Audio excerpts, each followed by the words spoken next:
Cuando quieras, Álvaro. Muy bien, muy buenas tardes desde París, buenos días desde el otro lado del Atlántico.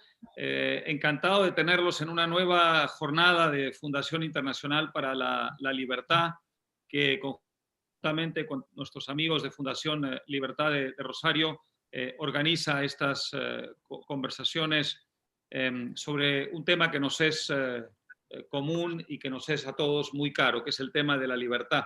Como saben todos ustedes, Venezuela ha sido, es, seguirá siendo una preocupación absolutamente central para nosotros, porque en Venezuela se juega no solamente el destino y el futuro de ese país, de los venezolanos, sino también el de toda una región que en gran medida tiene su futuro y su destino también atado y vinculado a lo que pase o deje de pasar en Venezuela. Para tratar el tema de Venezuela tenemos hoy a un interlocutor privilegiado, a Juan Guaidó, a quien todos ustedes conocen. Desde hace 2 años, Juan Guaidó viene ejerciendo la presidencia encargada de su país en condiciones terriblemente adversas, enfrentando una hostilidad del poder verdaderamente atroz y en unas condiciones que seguramente en personas con menos presencia de ánimo ya habrían surtido el efecto que pretendían, que era o es hacerlo dejar sus responsabilidades, salir del país y exilarse. Sin embargo, a pesar de todo ello, Juan Guaidó ha resistido a pie firme allá adentro, ha sufrido todos los embates que se pueden sufrir y continúa todavía en la adversidad. Nosotros en Fundación Internacional para la Libertad nos abstenemos de tomar partido dentro del amplio espectro y el amplio abanico de la oposición venezolana. Sé que hay muchas pasiones en Venezuela, no solamente en el sector oficialista, sino también en el sector de la oposición, y esas pasiones muchas veces se reflejan también en el exilio venezolano y son perfectamente legítimas, porque las diferencias de opinión en una comunidad democrática no solamente son respetables y aceptables, sino que son indispensables. La Venezuela democrática del futuro tendrá que ser una Venezuela donde haya un abanico de posiciones diferenciadas entre sí y enfrentadas. Pero nuestro deber, nuestra función no es tomar partido por una u otra facción en la oposición, en la resistencia democrática venezolana, sino abrir las puertas a todos los demócratas de Venezuela para contribuir al objetivo común, que es llevar a Venezuela hacia la democracia y la libertad. Y por eso digo que es un privilegio tener hoy a Juan Guaidó con nosotros. Le doy la bienvenida. Como saben todos ustedes, tenemos un formato que solemos respetar en la medida de lo posible. Después de esta breve introducción, cederé la palabra a Juan Guaidó para que haga una breve presentación, alrededor de unos 10 minutos, y luego entablaré un diálogo con él, al que por supuesto incorporaré también, como es costumbre, algunas de las inquietudes y preguntas que ustedes me harán llegar a través del chat. Será imposible recogerlas todas. Hay muchísimas más preguntas que tiempo para canalizarlas, pero trataré en la medida de lo posible de seleccionar a un conjunto representativo de preguntas de todos ustedes, además, por supuesto, de mis propios interrogantes. Así que, sin más, Juan Guaidó, es un placer tenerlo con nosotros. Le agradezco mucho la hospitalidad y adelante. Le cedo la palabra para que nos haga una exposición y luego seguiremos dialogando. Álvaro, muchísimas gracias por la invitación. Honrado de estar con ustedes el día de hoy, la Fundación Internacional para la Libertad. Y, por supuesto, a Álvaro por esta grata invitación. Para nosotros es una oportunidad siempre poder conversar con los amigos de la libertad, de la causa democrática hoy en Venezuela. Producto además de la censura, la persecución que existe en nuestro país. En ocasiones, el venezolano hoy se informa de primera mano desde el exterior, a través de los medios de comunicación por internet o incluso por servicios de mensajería, producto de la censura que existe en Venezuela. Cada espacio, cada ventana de libertad, entonces la función no solamente es bien recibida, sino también sabemos lo importante del debate. Como ustedes saben, la dictadura no solamente usurpó el Ejecutivo en Venezuela, también el Parlamento Nacional, a través de una falsa constituyente, a través incluso de sobornos a diputados en el 2020 y una falsa elección a finales del 2020, 6 de diciembre. Pero también una respuesta inmediata del ciudadano venezolano, totalmente de no aceptar o no participar ni convalidar un fraude a la democracia, a la libertad de Venezuela, pero también de la movilización. Hoy la crisis venezolana es muy compleja, hoy la crisis venezolana es muy dolorosa, también de alguna manera. Se traduce en los indicadores de un país en guerra y también en el dolor de un país en guerra. Cuando hablamos de refugiados, desplazados, migrantes, colapso del servicio de salud venezolano, la no atención a enfermedades no solamente crónicas, sino también hoy, por supuesto, en medio de la pandemia, el dolor de la familia en el destierro, el dolor y la incertidumbre de lo que tiene que ver con cosas tan elementales como decidir sobre qué comer mañana, o incluso algo tan elemental, me disculpan lo elemental, pero bañarse o no, no hay agua en Venezuela, el 93% de los hogares. Hemos estado luchando, construyendo mayorías durante años, construyendo una unión que permita enfrentar lo disparejo de esta lucha. Mientras nosotros damos una lucha por recobrar nuestra constitución, la dictadura la viola abiertamente. Mientras nosotros damos una lucha por comunicar, ayudar, aportar, aliviar la crisis y la emergencia humanitaria compleja en Venezuela, la dictadura genera aún más problemas, dando hoy, además en Venezuela, mayor desigualdad, sin duda, en país alguno de Latinoamérica en este momento. Mientras nosotros consolidamos, por ejemplo, la mayoría a través del Parlamento Nacional, la dictadura cercenó sus competencias, persiguió diputados, encarceló, cerró medios de comunicación, y ese ha sido el contexto en el que hemos estado luchando los últimos años en Venezuela. La unión de todos los factores en este momento es fundamental. A veces son más notorios, por supuesto, las diferencias que pueden haber de carácter público que los consensos que hemos logrado durante todos estos años. Solamente una unión a través de mecanismos de articulación para lograr en su momento victorias electorales, como sucedió en el 2015, pero también la madurez política, por ejemplo, consolidar un acuerdo de gobernabilidad parlamentaria, lograr algunos mecanismos de, por ejemplo, mediación a través de la dictadura, además utilizó de alguna manera, pero también lo que fue la conformación del gobierno encargado a nivel nacional, mecanismo de lucha en contra de una dictadura. Como Álvaro hablaba de lo que es enfrentar un régimen autoritario. Hace unas semanas veíamos al dirigente Navalny regresando a Rusia, también desafiando de alguna manera ese sistema, y veíamos cómo lo encarcelaban. En Venezuela hemos atravesado por esas situaciones muchas veces y nos hemos enfrentado a esta crisis sin precedentes, la crisis migratoria además, que agrava no solamente y atenta en contra de los venezolanos, pero también de la región. Recientemente veíamos cómo se ratificaba la denuncia que por años hemos hecho. Maduro no solamente atenta contra la democracia en Venezuela y la libertad, sino también con la estabilidad de la región, dándole amparo, por ejemplo, a la disidencia de la FARC, al ELN en Venezuela, financiando directa e indirectamente en este momento. No solamente se burla, ¿sí?, de un proceso de estabilidad en la región, pero también del venezolano, incluso de la Fuerza Armada a nivel nacional.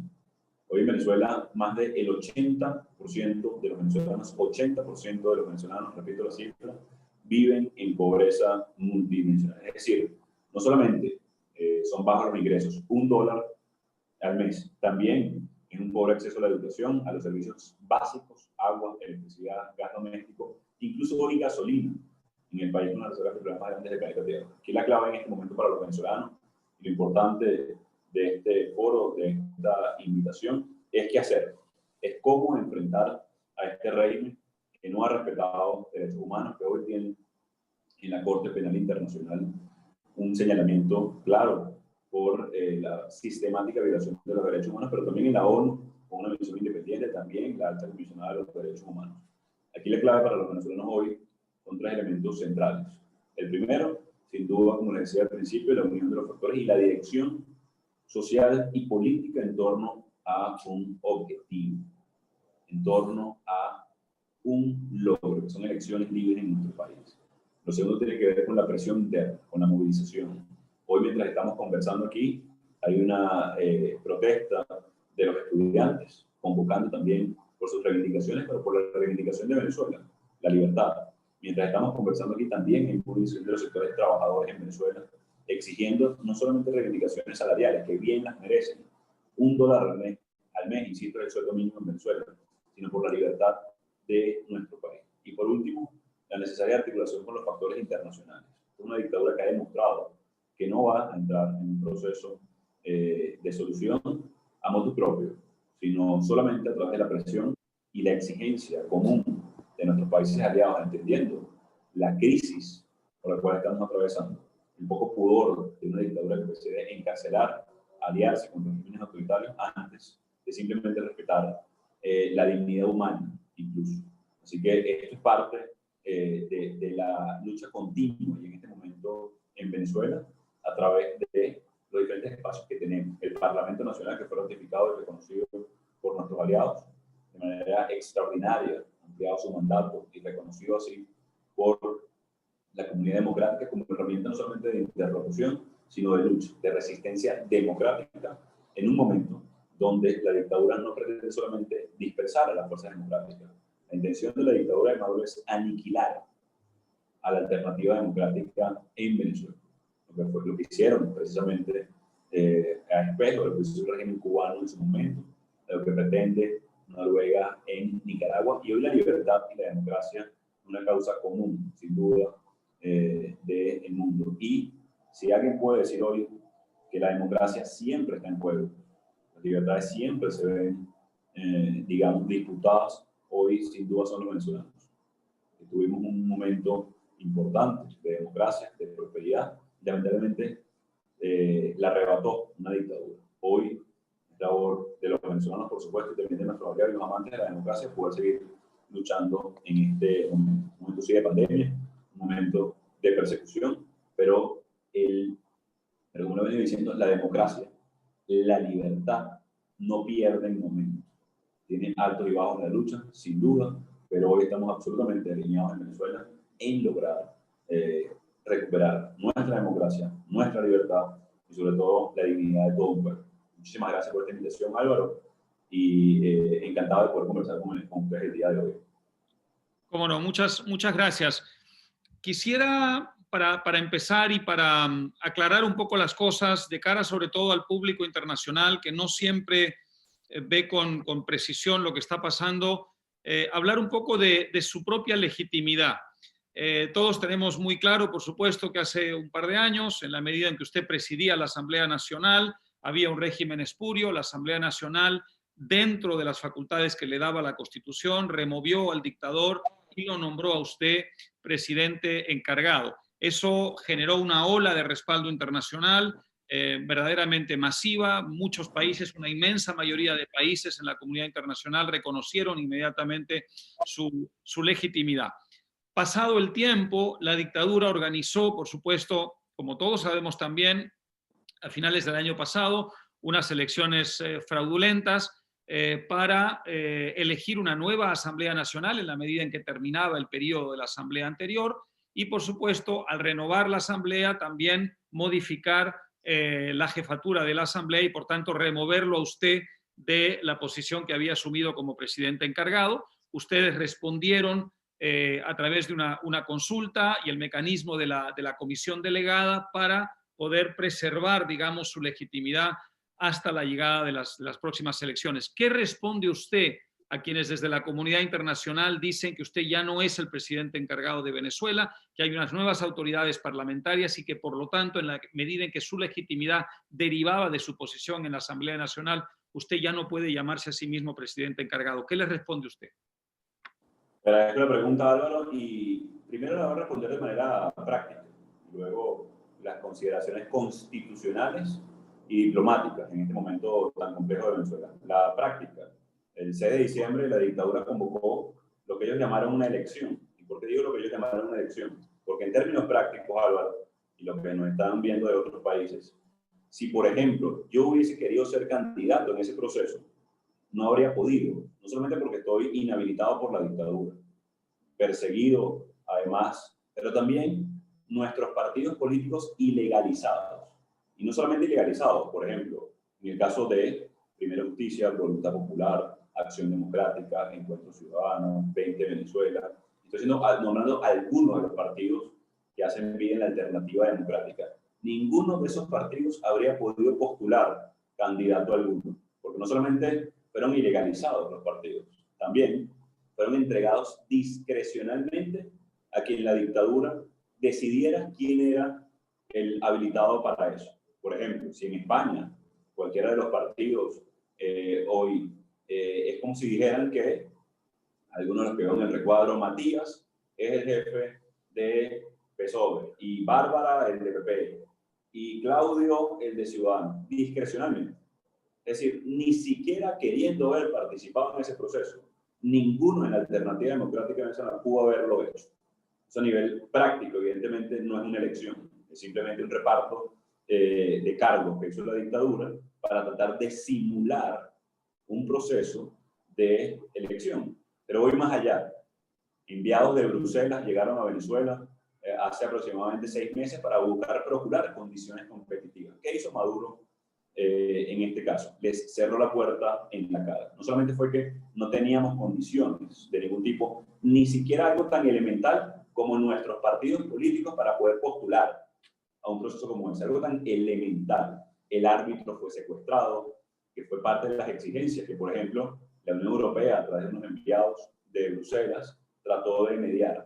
Tampoco fue posible por esa vía. Pero voy más allá. El Parlamento Nacional, Álvaro, lo componen 167 parlamentarios con sus suplentes.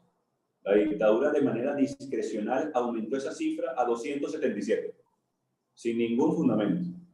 Es decir, incluso la composición de esa convocatoria fraudulenta que hicieron el 6 de diciembre no está completada el día de hoy. Y voy más allá. En este momento, ese proceso fraudulento de la dictadura pretende además usurpar funciones. Ahora, constitucionalmente hablando, y hay jurisprudencia en Venezuela, por cierto, al no haber elección válida, la extensión del mandato constitucional del Parlamento hasta lograr elección válida. Eso está en el artículo de la interpretación de los constitucionalistas venezolanos, la Cátedra Constitucional de la Universidad Central de Venezuela, el bloque constitucional nacional ante la usurpación también del Tribunal Supremo de Justicia por parte de la dictadura, es la extensión del mandato de manera constitucional hasta lograr elecciones libres, que es el peritorio, que es la exigencia, que es la lucha que venimos dando los venezolanos desde el mismo 2019. El artículo 233, entonces, nos avala para poder ejercer funciones, para poder nosotros tener la posibilidad constitucional y de interlocución legítima con el mundo para defender a la República, para defender a los venezolanos y para poder representar al Estado venezolano a través del Parlamento Nacional. Lo que tampoco puede existir en Venezuela en este momento es un vacío de poder.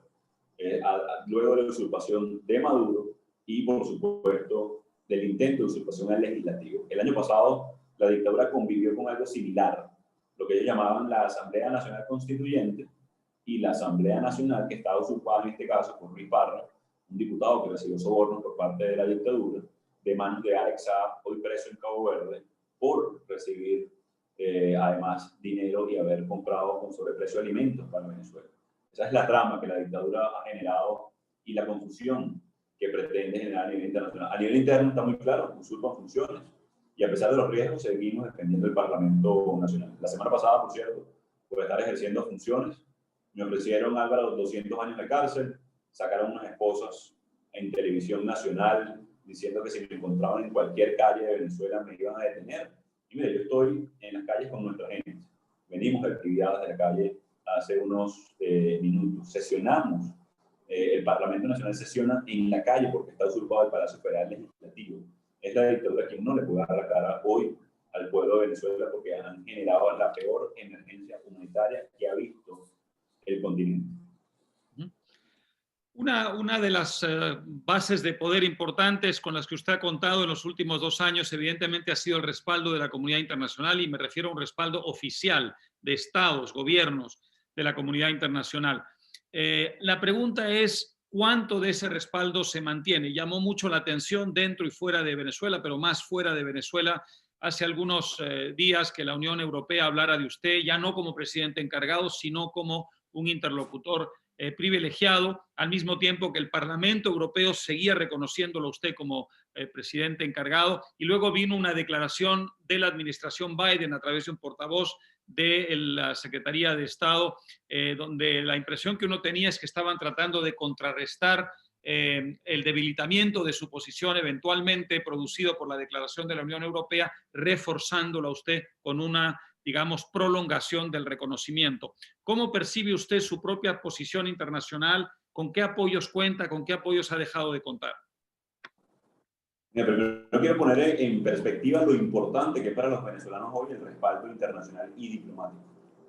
Y es lo que nos ayuda, por ejemplo, a equiparar la gran desigualdad con la cual nosotros enfrentamos una dictadura que tortura, viola derechos humanos, persigue, empuja al exilio no solamente de dirigentes políticos, sino a 5.1 millones de venezolanos en una crisis de refugiados, solamente superada por Siria, que de continuar la dictadura este año la vamos a superar.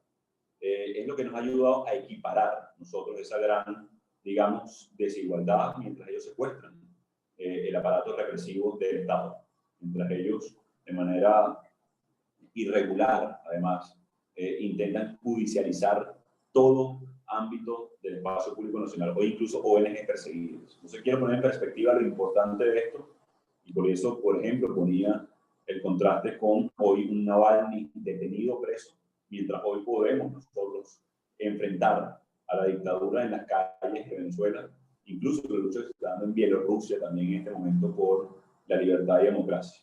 Entonces, desde ese punto de vista, el reconocimiento diplomático hoy es una herramienta de lucha democrática en Venezuela para poder desafiar a la dictadura, para poder evitar que sigan robando el dinero venezolano, para evitar que sigan salvajemente atacando a los venezolanos.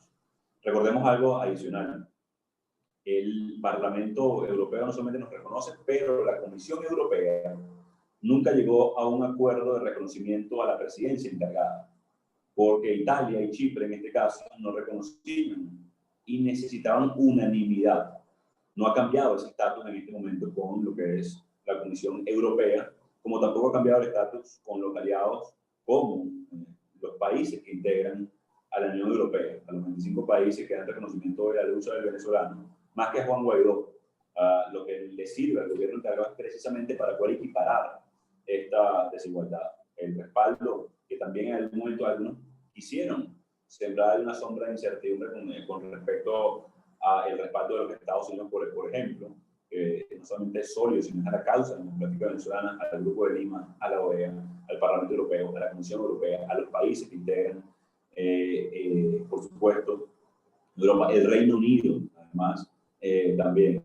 Así que, y será más fuerte, Álvaro, la coalición internacional, mientras más estemos cercanos nosotros a producir un cambio en Venezuela.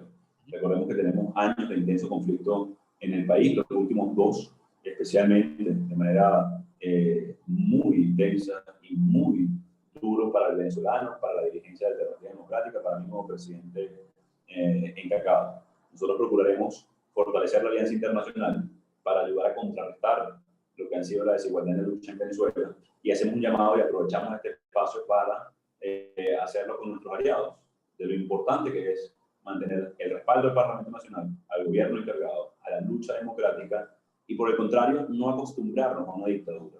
Que sucedió de una manera en un momento con Cuba, Álvaro, como que prefirieron convivir de alguna manera, obviar las graves violaciones de derechos humanos, porque estaba ahí usurpando funciones o desde una posición de poder. Hoy Maduro no tiene esa posición y Venezuela la mayoría rechaza y está articulada y movilizada. Con respecto específicamente al respaldo de la administración Biden, digamos, ¿sigue usted contando con el reconocimiento diplomático?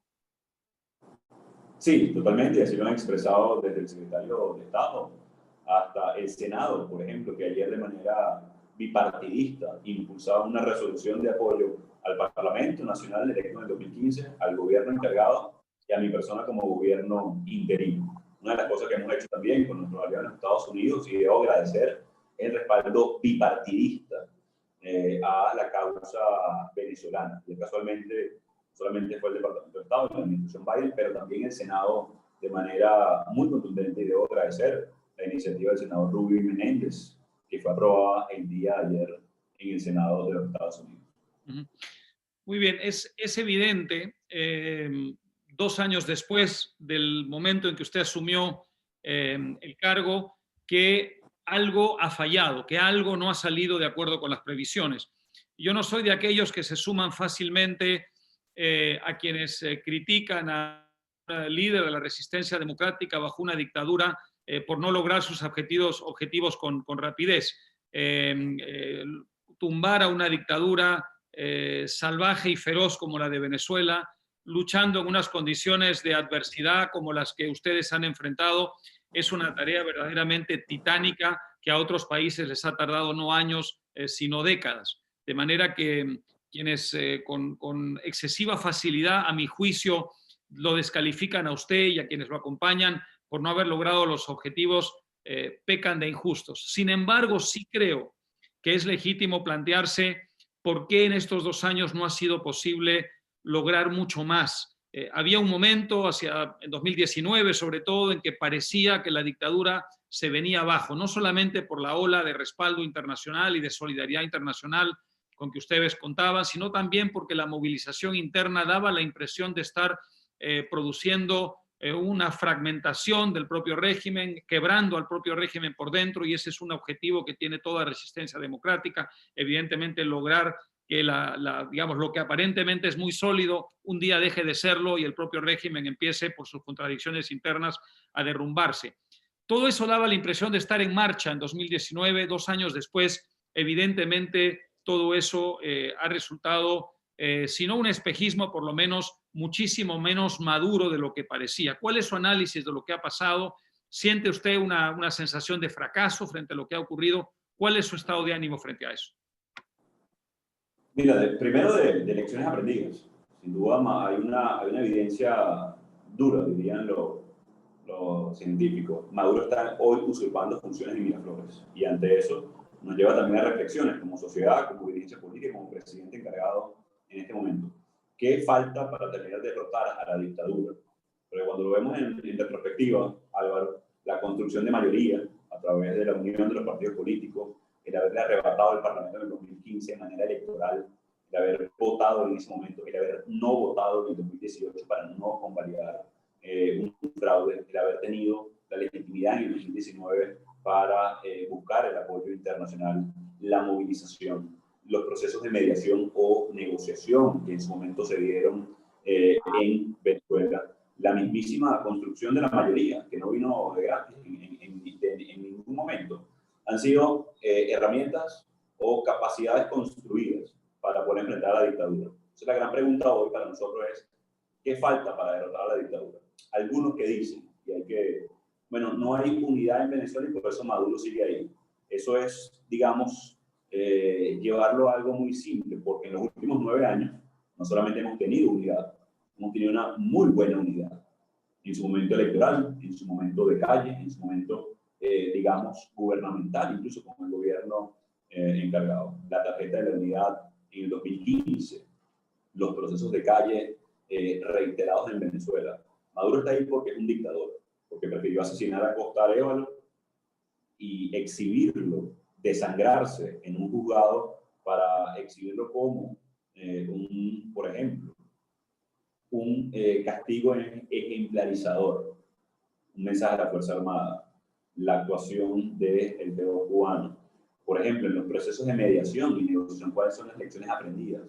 ¿Cuáles son, por ejemplo, la presión adicional o la alternativa al acuerdo negociado de la alternativa democrática, que no puede ser solamente una negociación? ¿Cuáles son las garantías que se pueden poner sobre la mesa? ¿Cómo es el proceso de la Corte Penal Internacional? ¿Cómo mejoramos la presión internacional, por ejemplo, a través de homologar sanciones, a través del régimen Magnitsky, para que la dictadura no las evada a través de Europa? ¿Cómo nosotros podemos a lo interno, a pesar de la persecución, comunicar mejor a nuestros aliados? ¿Cómo es un proceso óptimo de lograr un acuerdo político, no solamente en este caso con el régimen, sino con los factores sociales en Venezuela. En este momento, Álvaro, son muchas las lecciones aprendidas que nos lleva a 5 elementos concretos para ver qué nos falta o qué ingredientes falta para terminar de lograr la transición y unas elecciones libres en Venezuela. Tiene que ver con la atención humanitaria y el respeto a los derechos humanos, tiene que ver con la unión y la dirección política nacional, con la presión interna, con la presión internacional y generar un acuerdo suficientemente robusto que la dictadura no pueda evadirlo, pero que también que haga justicia a las víctimas, al país y a la necesidad de cambio urgente en Venezuela en este momento. Usted habló de la unidad de la oposición, que también es un tema muy recurrente, digamos, en la conversación internacional sobre Venezuela. Llamó algo la atención que en el proceso en el que estaban ustedes para tratar de impedir que la dictadura les arrebatara su posición en la Asamblea Nacional, cuando ustedes organizaron la consulta y el proceso de nombramiento de la comisión delegada y también de sus funciones, llamó la atención que algunas organizaciones importantes de la oposición venezolana, como Acción Democrática, el propio Primero Justicia, parecieron tomar alguna distancia de lo que estaba ocurriendo. Le pregunto si la unidad de la oposición venezolana sigue siendo la que era hace unos meses, si ha habido un resquebrajamiento, y si es así, ¿por qué? ¿A qué lo atribuye? Mira, la diferencia que hoy hay en los factores internos en Venezuela e incluso en la comunidad internacional es exactamente lo que me preguntabas hace unos minutos, Álvaro. ¿Qué falta para salir de la dictadura? ¿Qué errores se han cometido o hemos cometido? ¿Cuáles son las lecciones aprendidas y qué tenemos que hacer para lograrlo? Ese es básicamente el debate. Y es un debate sano en un momento de mucha complejidad y mucho sufrimiento en Venezuela. Porque tenemos no 2 años, tenemos años, por lo menos 15, construyendo la mejor unidad posible, construyendo mayoría, ejerciéndola en las calles de Venezuela, buscando respaldo internacional. Hasta hace muy poco, al mismo Maduro y, por supuesto, en su momento a Chávez lo recibían abiertamente, a pesar de las denuncias que ya existían en Venezuela. Pero más concretamente, hay elementos mucho más evidentes con respecto a la unidad. El 5 de enero se instaló de manera extraordinaria, en un periodo atípico para el 2021 la Asamblea Nacional. Por unanimidad de todos los partidos políticos en Venezuela se ratificó la Junta Directiva de los 104 diputados y todos los partidos políticos que hacen vida en el Parlamento Nacional. Eso habla de una unidad de criterios y también de propósitos que hoy tiene un debate muy intenso de cómo aproximar la solución al conflicto en Venezuela y que ha venido derivando en esto que estamos conversando el día de hoy. En momentos más difíciles, Álvaro, hemos coronado la unidad, hemos logrado la mejor unidad posible para el momento y te hacía un recuento de los últimos 8 años, candidaturas unitarias, elecciones primarias, consensos, tarjetas únicas, procesos de mediación, acuerdos de gobernabilidad parlamentaria en la Asamblea Nacional, procesos de mediación unitarios para lograr una solución, una alternativa al conflicto. No va a ser la diferencia en este momento. Sabemos que el único vehículo que tenemos para equiparar esa diferencia con la cual enfrentamos una dictadura brutal es precisamente la unión de los venezolanos, pero también la unión y la articulación de los factores internacionales. Y aquí hago un llamado a nuestros aliados de la comunidad internacional. Creo que hacer eco de algunas diferencias puntuales de líderes, un peso específico en Venezuela, precisamente no ayuda al proceso de solución al conflicto. Yo creo que vale la pena hacer eco de, por ejemplo, la unanimidad con la cual ratificamos el Parlamento Nacional. En este momento, insisto, mientras conversamos, están los estudiantes convocando acciones de protesta, está la Comisión Delegada y la Asamblea Nacional en una gira por el Estado Carabobo, no solamente atendiendo a los ciudadanos, sino también convocando una protesta de calle para acompañar el 12 de febrero a los estudiantes. Estamos también conversando con los aliados, no solamente con la administración Biden, pero también nuestros países hermanos en Latinoamérica y en Europa para fortalecer el proceso de presión sobre la dictadura. Así que el debate va a existir porque somos una alternativa democrática, que da debate, que discute, que algunas veces trasciende a la opinión pública y algunos quisieran hacer más eco a veces de las diferencias. Y también sabemos que incluso la dictadura las promueve antes de resaltar lo poderoso que hemos construido como herramienta unitaria en los últimos años. Nada divide más a una resistencia democrática contra una dictadura como la que padecen ustedes que el tema del diálogo, de la salida negociada. Esto pasó en Cuba, yo lo he visto muy de cerca, pasó en la Europa Oriental, pasó en Polonia, pasó en la República Checa, pasó en Hungría, en fin, no es exclusivo de Venezuela el que el tema del diálogo suscite esas pasiones. Está clarísimo que la experiencia ha demostrado en el caso de Venezuela que los diálogos que convoca Maduro o que convocan los aliados de Maduro en el exterior no solamente no conducen absolutamente a nada en términos de salida democrática, sino que muchas veces hacen perder tiempo a la oposición y hacen ganar tiempo a la dictadura y le permiten consolidarse.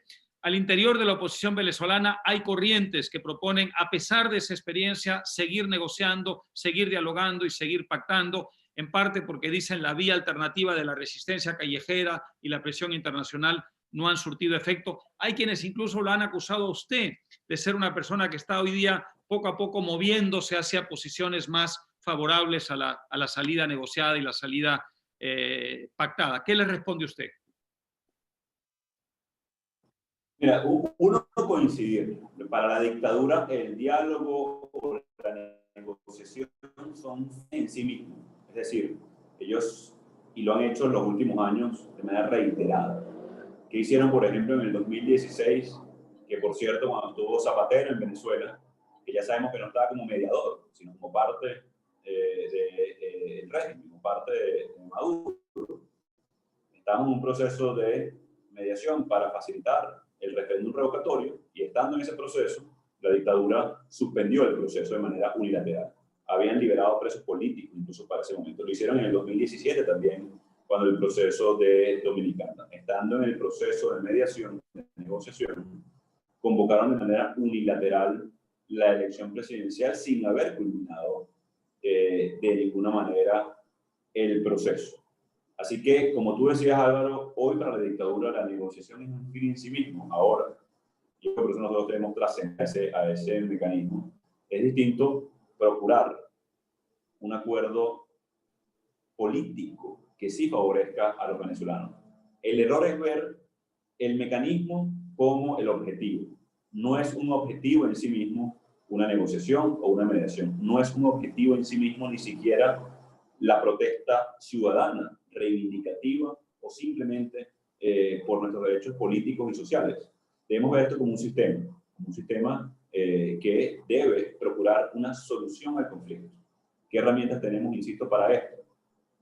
Las que nos da hoy la comunidad internacional, la alternativa al acuerdo, las garantías para construir no solamente algunos resquebrajamientos en la coalición dominante, pero también de cara al acompañamiento a nuestra gente. Yo lo decía hace un par de semanas.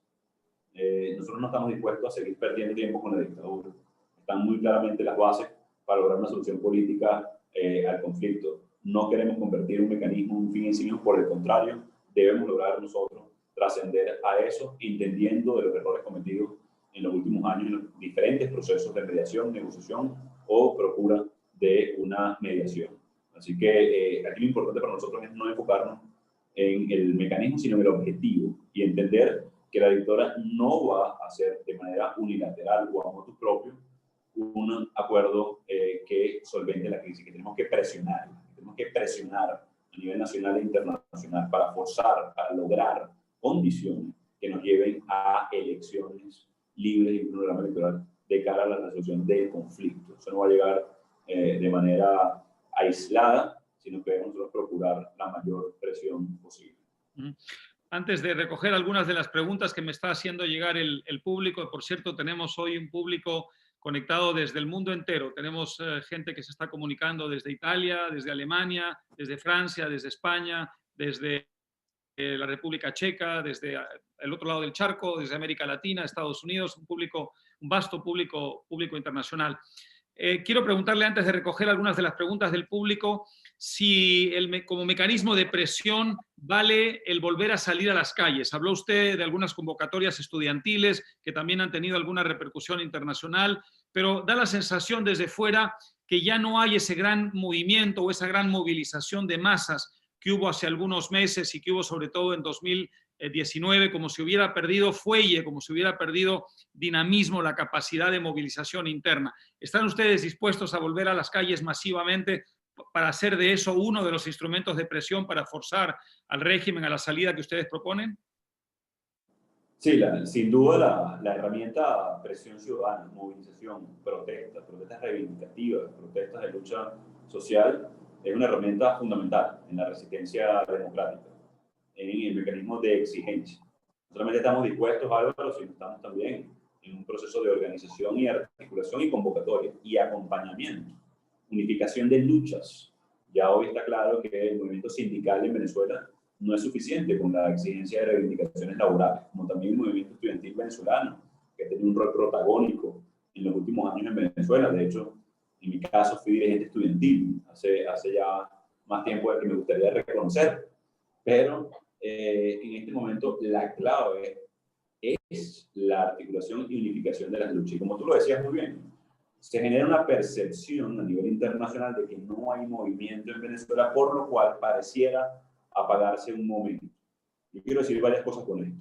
Uno, el momento, insisto, de la lucha por la libertad y la democracia nunca se pierde, porque es una justa reivindicación, si somos uno, dos o millones, como lo hemos sido en las calles en Venezuela. Sería injusto para los venezolanos y para el sacrificio de miles presos políticos, perseguidos, jóvenes asesinados en las calles de Venezuela por exigir por libertad y democracia, no reconocer que ha sido pilar fundamental de esta construcción de mayoría, desafío a la dictadura y búsqueda de una solución al conflicto. Es riesgoso hoy en Venezuela. No solamente atravesamos una pandemia, sino también enfrentamos una dictadura, una pandemia que no discrimina, como sí lo hace, por cierto, esta brutal dictadura. ¿Qué quiero decir con esto? Es una herramienta fundamental no solamente para Venezuela, sino para los pueblos libres en búsqueda de su libertad. Vamos a enfrentar duras consecuencias, ya lo hemos visto en el pasado. En mi caso, en ocasiones lo comento, todavía tengo proyectiles alojados en mi cuerpo, producto de protestas, por ejemplo, del 2017, pero también anteriormente hemos estado perseguidos por exigir. Muchos no la han contado. El caso de Niomar Lander y casi 273 jóvenes asesinados por protestar. Entendiendo esa dificultad, entendiendo ese riesgo que implica enfrentar una dictadura, claro que vamos a asumir una exigencia clara de protesta, de desafío al régimen, pero sobre todo de unificación de las luchas en torno a la principal en este momento, que es recuperar a Venezuela. Recojo una pregunta de un participante de Europa Press precisamente sobre el tema de la pandemia, que pregunta si ustedes están en contacto con Maduro, con la gente de Maduro, para coordinar la campaña de vacunación, si ustedes tienen contacto directo con organismos internacionales precisamente para esa campaña de vacunación. ¿Cuál es el rol que están jugando ustedes en este proceso? Bueno, ha sido principalmente en tres etapas. El primero, por supuesto, de denuncia, el segundo, de asistencia humanitaria y facilitación de herramientas para la crisis. Hace 5 meses logramos generar un bono que denominamos bono al héroes de la salud, Álvaro, que logramos saltando los bloqueos de la dictadura y a través de nuevas tecnologías, en este caso criptomonedas, lo que llaman ahora un wallet electrónico, logramos abrirle a casi 70.000 personas en Venezuela, enfermeras, camilleros, obreros del sector salud, médicos en la primera línea de defensa en Venezuela, un wallet electrónico donde le logramos transferir directamente de fondos protegidos, precisamente de la dictadura, para que no se los roben, a sus cuentas directamente casi $300. En Venezuela, 1/3 de las muertes reportadas. Hay muchas otras y lamentablemente las cifras negras o las cifras oscuras son casi incuantificables por la opacidad de la dictadura. Logramos entonces esta primera etapa de apoyo directo a la línea de defensa, digamos, en contra de la pandemia. No fue sencillo porque eran fondos protegidos, teníamos que saltar los bloqueos de la dictadura, no pudimos utilizar la banca nacional porque si no la dictadura perseguía a los beneficiarios de este bono. No solamente es que no atienden la emergencia, sino persiguen a los que buscan ayudar. Y más recientemente, a través del sistema COVAX, estamos haciendo todas las gestiones para precisamente, con fondos protegidos del régimen y de la dictadura, poder acceder a este sistema en el cortísimo plazo en Venezuela. ¿Cuál es la dificultad con esto? Que lo debe aceptar o aprobar de alguna manera la dictadura. ¿Por qué? Porque tanto la OPS y la UNICEF, en este caso, que son los dos instancias multilaterales que nos gustaría que puedan facilitar y garantizar la implementación de la vacuna, deben contar con el aval de la dictadura en este caso, que por supuesto lo hace complejo. Para nosotros no solamente estamos enfrentando, Álvaro, a la pandemia, el COVID. En Venezuela han aparecido brotes nuevamente de enfermedades erradicadas como la malaria, como el paludismo, como la difteria, entre otros, que en este momento también tenemos que procurar atender. Hoy Venezuela está en el umbral, no solamente de la emergencia humanitaria compleja, sino de la catástrofe humanitaria producto del deterioro del sistema y la infraestructura hospitalaria en Venezuela. Ángel pregunta, usted ya respondió que aprendería o ya hay lecciones que aprender, digamos, de lo ocurrido en los últimos años. Él le pide ir un poco más allá y hacer una autocrítica. ¿Qué cambiaría de la estrategia que ustedes han llevado a cabo en los últimos años? Mire, yo creo que de alguna manera se subestimó a la dictadura, su capacidad de generar alianzas también, de alguna manera, con regímenes autoritarios, cómo aprendieron de alguna manera a saltar o bypassear las presiones internacionales, cómo facilitar un proceso de movilización de forma de protección, no digamos segura, porque en dictadura es difícil, de forma completamente segura, pero de protección al ciudadano, poder tener un acceso a mecanismos alternativos de comunicación en medio de la censura y la comunicación, las alianzas estratégicas a nivel internacional, de presión simultánea, poder enfocar de cara a procesos de mediación o negociación como el que atravesamos con Noruega y a través de Noruega, cómo facilitar tanto las garantías como las presiones en simultáneo para poder facilitar esto. Incluso hemos tratado de corregir rápidamente algunos de estos, por ejemplo, lo que fue la presentación del marco para la transición en conjunto con los Estados Unidos, el gobierno de emergencia nacional, del esquema de levantamiento de sanciones a los que colaboraran en el marco de la transición, es decir, facilitar un proceso no solamente de ruptura, pero sino de acuerdo con los que todavía soportan a la dictadura. Así que, entre otras cosas que rápidamente hemos tenido que adaptarnos, porque la dictadura de alguna manera también se adapta.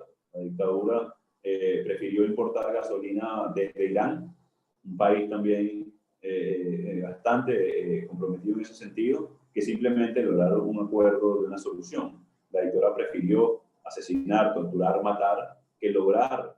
Entonces faltaron garantías, faltaron mayores presiones. Yo creo que es la combinación, por cierto, de ambas, sin menospreciar, por supuesto, el contexto absolutamente autoritario en el cual estamos actuando y la pandemia, además, que atravesamos durante el 2020. Mauricio nos pregunta desde Nicaragua si se puede ver a Nicaragua como un espejo de lo que está pasando en Venezuela. ¿Cuán, digamos, cercana está la oposición venezolana a la oposición nicaragüense y qué vasos comunicantes hay entre ambos? Mira, hemos estado intentando, o sea, comunicación constante, tanto Nicaragua, Cuba, Venezuela.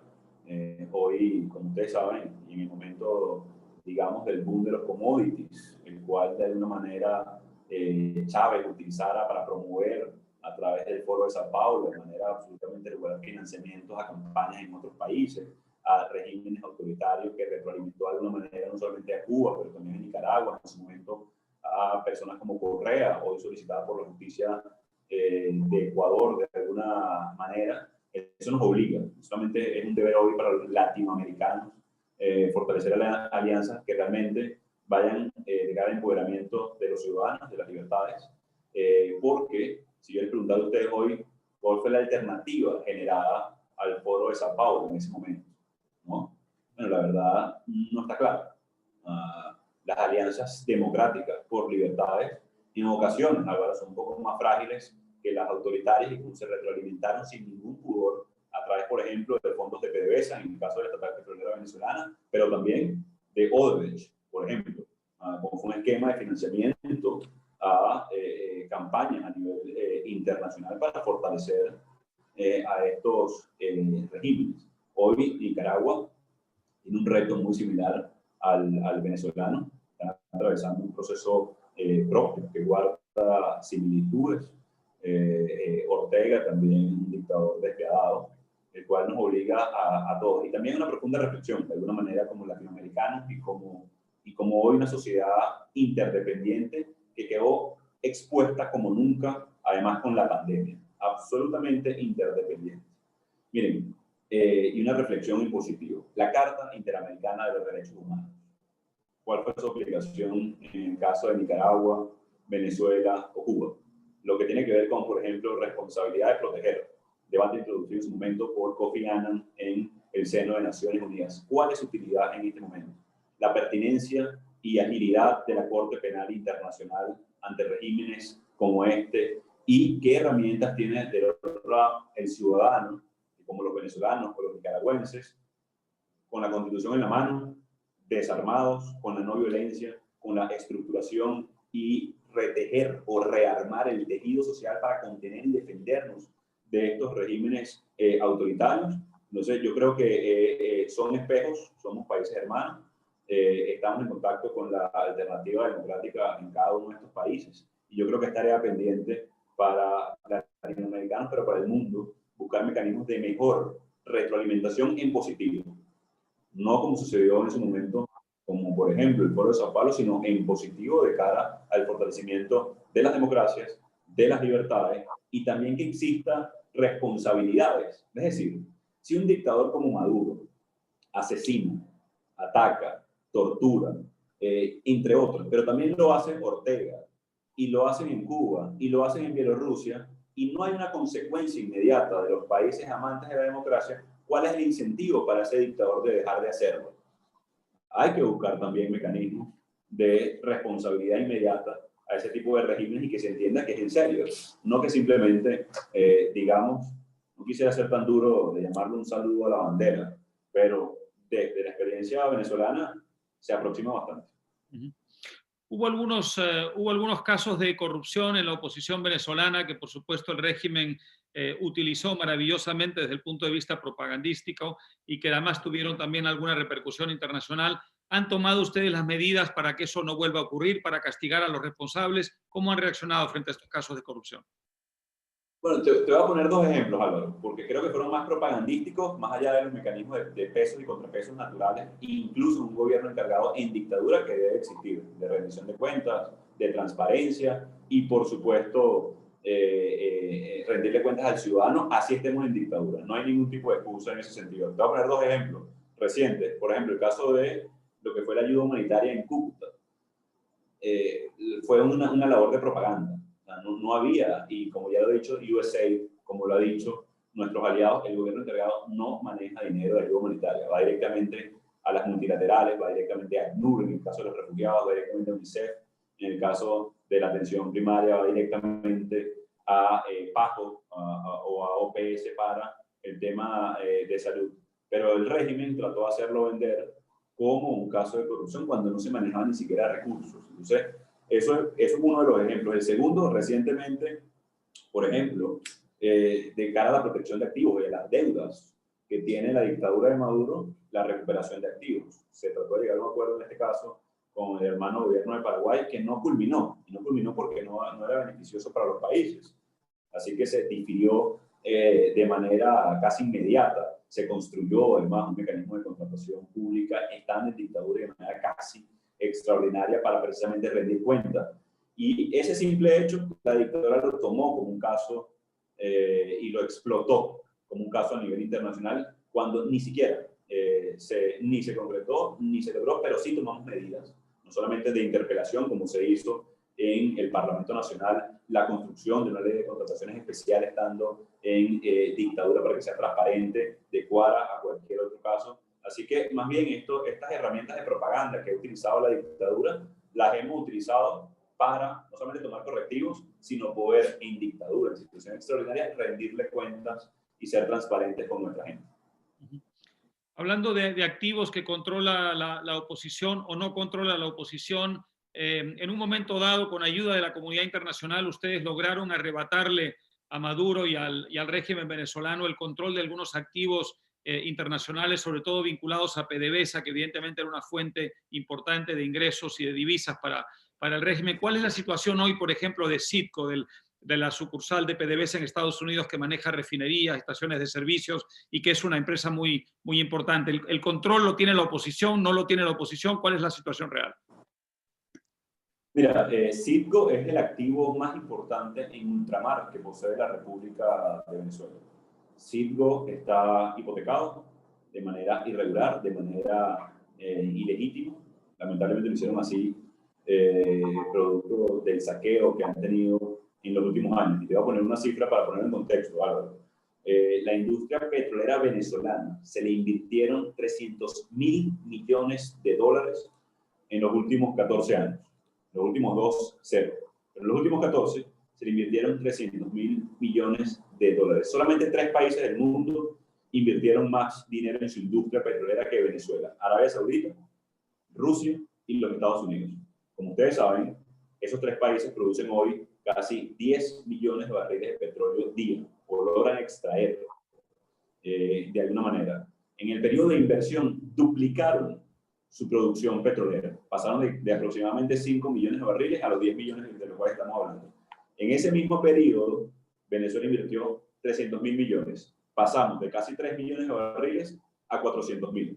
No tiene que ver con sanciones, no tiene que ver con ningún tipo de, digamos, persecución. Tiene que ver con el desastre y la corrupción que hicieron. Y en ese proceso, Álvaro, hipotecaron Citgo de manera irregular, emitieron bonos de la nación con colaterales como nuestros activos en el exterior. Así que nosotros heredamos de alguna manera ese desastre que generó la dictadura durante años, la destrucción del aparato petrolero, y a lo que nos hemos dedicado es a protegerlo. Y se mantiene protegido a pesar de los diferendos a nivel legal con empresas que fueron expropiadas en Venezuela, que no fueron honrados los compromisos, gracias al gobierno encargado y a la protección de nuestros gobiernos aliados, en este caso de los Estados Unidos.